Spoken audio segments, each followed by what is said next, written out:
Max Caulfield, the girl who could rewind time, is back. Let's thrash, Chakabra.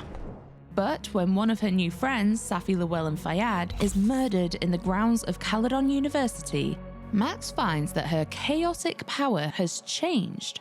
Now, Max must shift back and forth to reveal the truth of her friend's murder, in an attempt to save Safi before it's too late. Once Max's new power manifests, she can send a pulse out from her fingertips at any time.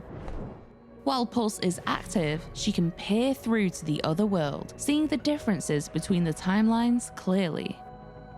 People and objects in the other timeline appear as dimensional echoes, allowing Max to avoid watchful eyes when shifting. Good thing I can keep an eye on Alderman from here. Wouldn't want to show up right in front of him. What the hell?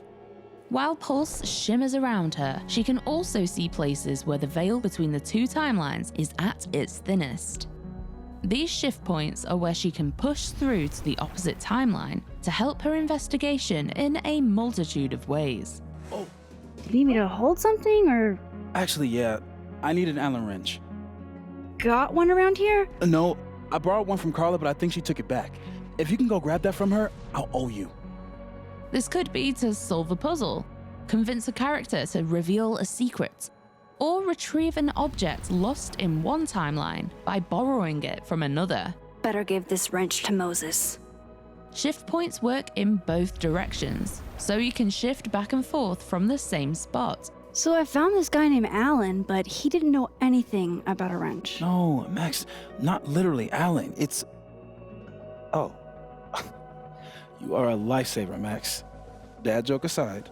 I'll never apologize for my dad jokes. If you're worried about losing track of which timeline you're in, well, Max herself may get confused too. Have you talked to Reggie since yesterday? Reggie?